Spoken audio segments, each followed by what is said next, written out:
Okay, this is how I do comics and rendering. So first, I like to do 3 new layers above my background layer. I press Control G, pardon my weird keyboard. First I press Control and then I select all the layers that I want in a group. I press Control G and that makes them a group. So then in this top layer, I'm going to get my square tool and make some panels. Ignore their wonkiness. This is just an example. Okay, so then I like to come over here to my free select, make sure it's on subtract, and then click on the outside of the panels. And that, you can see, selects the panels. I'm going to hide the background here. And then click on this bottom group layer. Come over here, grab my bucket tool, and boom, that was the wrong color. There we go, boom. Alright, so then, coloring and rendering. So the first thing I like doing is over here, and normally I would have a sketch layer, but we're skipping sketch layer today. First, what I do is I make 2 line layers, and the first one I call merge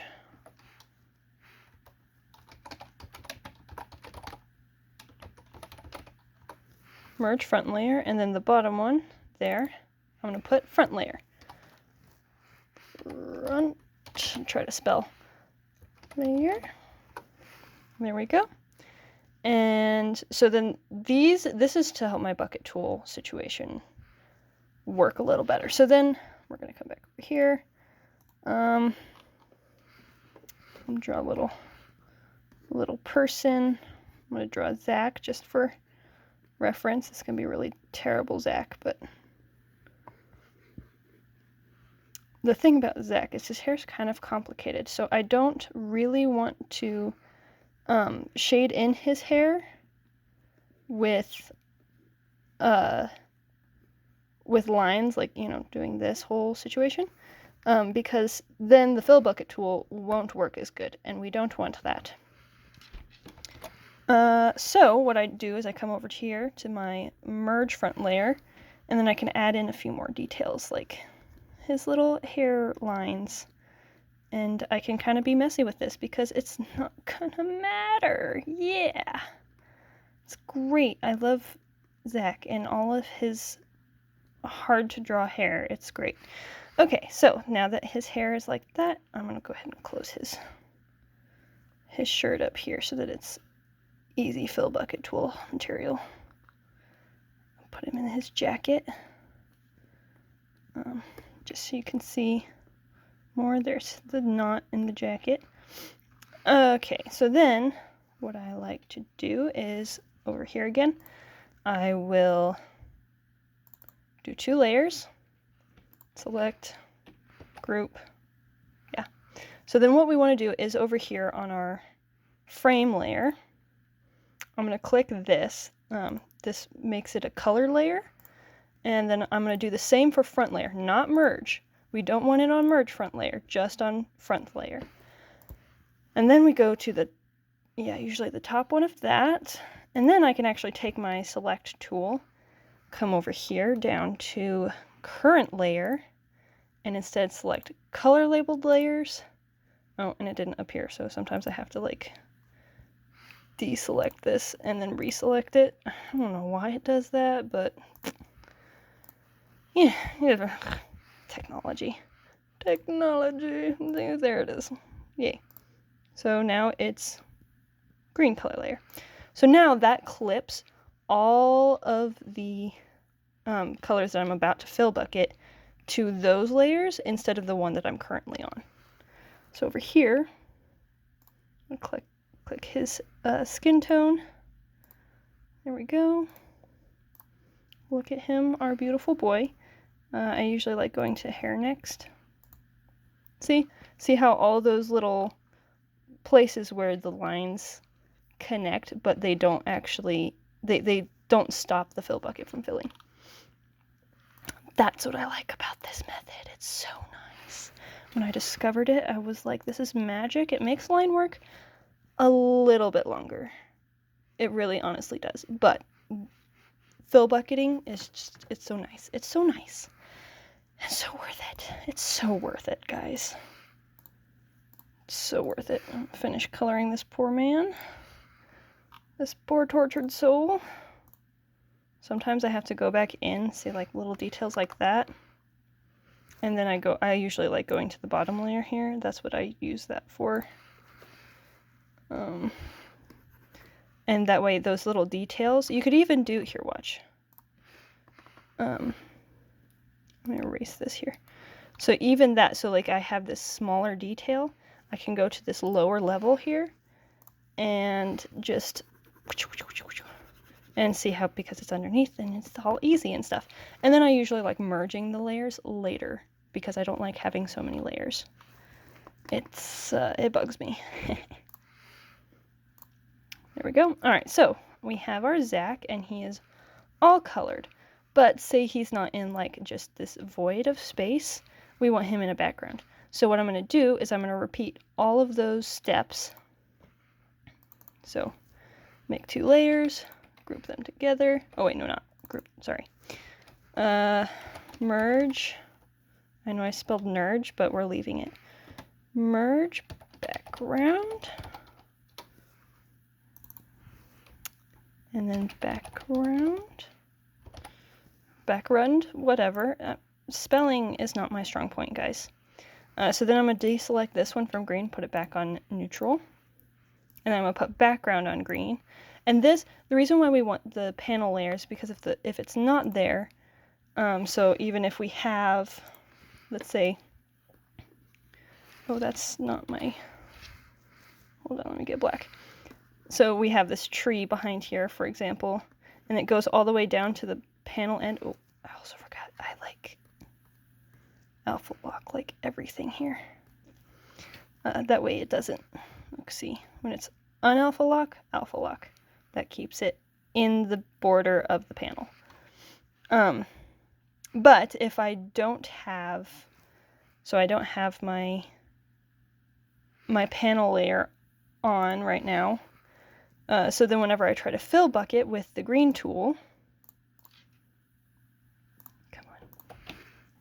Oh, sometimes for background layer I just include the actual background. Then when I try to fill bucket this, let's see here, good tree color, this one. See, it like floods the whole thing because it can't read that this one is green unless it's on, and that's why we want the panel thing. So, Control Z. There we go, and our tree is fixed. So then this, I like having the background in like a totally new set of stuff for a couple reasons. One is I can, one of the things I can do, so my character, he's all done. He's colored, all the lines are done. So I can actually click this, click merge with layer below. I'm going to lower that to, there. I'm going to un-alpha lock it because it's already alpha locked in the group layer. But that way, when I'm working on background, I can just turn Zach off. Like, he's just gone, right? Obviously he's still there, but gone. So then I can work on my background and I can make, you know, big swooshing, you know, detailed stuff in the background without worrying about the character necessarily. And I know that's not for everyone, but like, I'm not everyone and this is for me. Okay, so we can finish coloring. Let's see here. Let's do purple for the mountains. Purple mountains. Do light green for the grass here. And blue for the sky. And then the other thing I really like, this looks so bad. So then the other thing that I like about this is that now, so all of our coloring for the background is done, so we can merge background layer, or the line layers for the background layer. And then we can pull this down, and I like to merge all these layers. merge, merge. Look at that, it's one glorious, beautiful layer.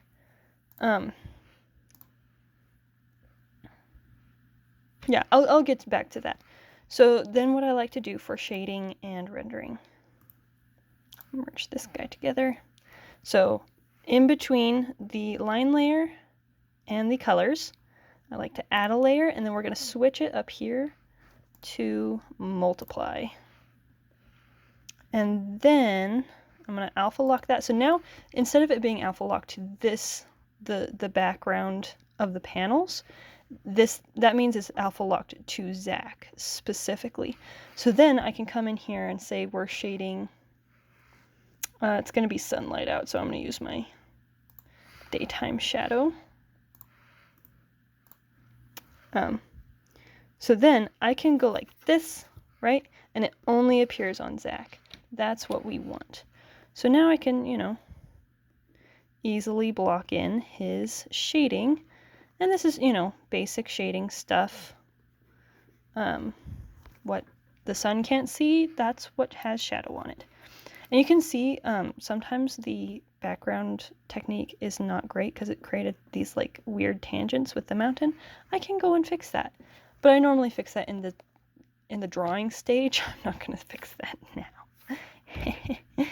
Yeah, that would be silly. Okay, so then what I like to do now that we have his shadows on, we're going to, over here, we're going to add one more layer, alpha lock it, and we're going to set it to soft light. But before we draw on it, one of the things I like to do, I really, really like line work that's not like true black. So I like this color right here. It's kind of a darkish red. And see over here, I have locked this layer, not alpha lock, but the other one. That keeps it to where it turns it one color, or like the pixels don't move. So I give it a light little fluff with the red brush. And then when I come over here and I do my soft light, which we've used blue, so I'm going to use kind of a reddish color. I'm going to go with this one. Actually, we could use orange. Let's use orange. My one orange. And then when we do this, then it lightens everything, including the line work. And so it gives it that extra pop of like, that character is in the sunlight. Like you instantly know that's sun. That's sunshine right there. Okay, what was I doing next? Okay, so then, you know, do the same thing with the background layer. Multiply layer. Make sure it's alpha locked. Make sure this is whatever this lock is called. One more layer above, remember above the line work. Set that one to soft light and alpha lock that to the layer. We're going to go to shading. And the interesting thing about like especially really far elements like this guy, we don't really want to shade that, because if we do that, then it looks like spikes, right? It looks like spikes instead of like an actual element that is like actually there. You know, do you understand? Does that make sense? Yeah. Yeah, we want it to be far back because those are mountains. So we're going to leave that unshaded, but we are going to shade this tree here. Because the tree is just a little bit behind Zach. He's not that far away. I'm going to also give like a little indication that the shadow is going behind him. And then we go back over here to the soft light layer, grab our orange, and I like using the soft brush for the soft light. Oh, don't forget to color the line work just a little bit red. Just a little bit, so that the light actually interacts with it. Because if it's black, then the soft light layer won't actually interact with the dark layer, right? And we're just gonna, sometimes I like to like just go all out with it and then like erase other parts. Like we don't need, yeah, we don't need this tree to be completely in the sunlight, but we don't want it to be completely dark either. Right? So I'm just kind of like yeah, this is like really poorly done, but this just gives you an idea of how I do the rendering. Obviously, it's going to look better when I actually put effort into it. So, and that's pretty much what I do. The only other thing is, text. I'm gonna, let's see here. Okay, so I'm gonna do the same thing where I'm gonna group these. And then krita is weird. It like anytime you do text, it like bumps it all the way to the top, but we're just gonna ignore that. And it does tend to crash. This is important. It crashes when you do text a lot. Not every time, but a lot. All right, I'm just gonna call this example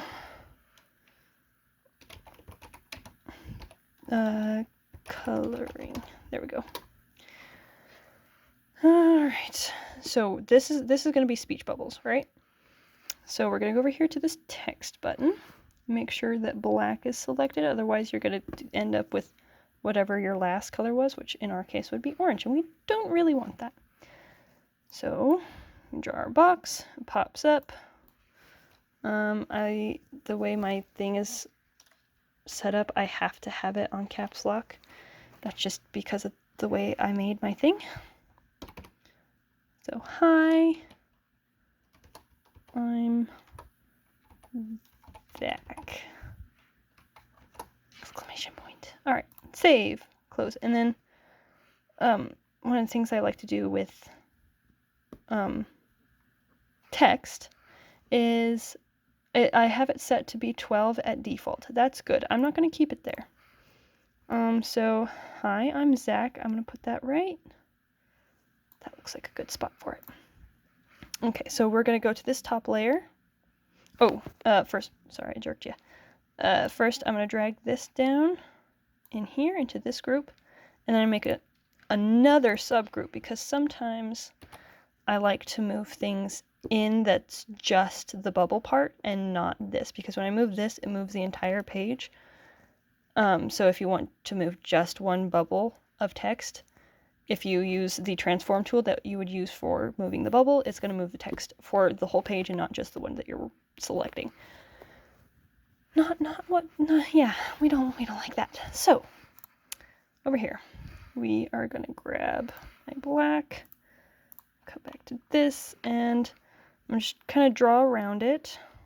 Yeah, give it a little tail, erase that, and then I'm going to come over here, make sure it's on addition, select that, or you can do the subtract thing, because sometimes it doesn't get like the very tippy tip of the tail. So I'm going to show you that too. Put it over here, subtract, click on the outside, and there we go. You can see the tippy tip is more pointed and is going to get that last pixel. We can fill bucket. Oop, remember it's on colors. We currently don't want it to be on colors, so we're going to come back over here. Current layer. Ta-da! Yay. So then you can see like the text is kind of like uncomfortably close to the corners of the speech bubble. We're going to change that. So we're going to go back to this, select it. I have to double click it twice. And then we're going to come over here, switch it down to, I think I usually do 10. Save, close, and see how it's much smaller. And then I can realign it. And there, it's not like uncomfortably close to the edge. And we are so close. We are so close. I have two more things that I want to show you. So the first one is I have what I usually call go-go lines. I know it's kind of goofy. It's just the quickest and easiest way that I have named it. And I remember it, and I'm like, oh yeah, I know what a go-go line is. So that's just my movement lines, like, you know, he is moving, or whatever, you know, whatever the movement lines. So that's one of the layers that I have. And then my last layer that I do for rendering, I'm going to duplicate my foreground. So duplicate, layer mask, I'm going to merge group. I'm going to click this, and you want to keep alpha on because otherwise it bleeds onto the background, and we don't really want that. It kind of, a lot of times I don't even notice it, but it happens, and it's annoying when I notice it, and then I can't fix it once I've posted, and I'm like, oh, why did I do that? I didn't fix it. Okay, so now that it's locked, I'm going to take a single color. I usually use like a warm, it really doesn't matter, honestly. This one is on vibes. This one is like totally vibes. Completely vibes. Like, actually, if he's sad, we're going to make him blue. If he's not sad, I'm going to go with whatever matches the environment, which currently is red. Alright, so then what we're going to do is we're going to unlock that. I'm going to grab this tool again. Addition, click. And so then see how it's, I've added pixels over here. So I've added 5 pixels. That's typically where I keep it. Sometimes I keep it around 2 for different specific selectings that I do. That's, again, it's a vibes thing. Yeah, it doesn't have to be exact. It's whatever looks good with your style, I guess. This is my style, so I'm telling you how I do it. So then I'm going to fill it in. You can see that makes it just a little bit wider than the original. Okay, deselect that. I'm going to save because, again, these special effects, they'll get you. They'll get you. Select, filter. I'm going to go to blur. I'm going to go to gauze and blur. And then I like to go around 60-ish. It really depends. It depends a lot. It's, again, vibes. Vibes, vibes, vibes. I'm going to set it to screen, and this will make it like gluey. Now, I don't want it to be on top. What I want it to be is in between the, I want it to be in between the character art and the background art. And what that does is it makes kind of this light around the characters so that they stand out from the background. So, yeah, that's my setup. Hope that was helpful and not too long-winded. All right, bye.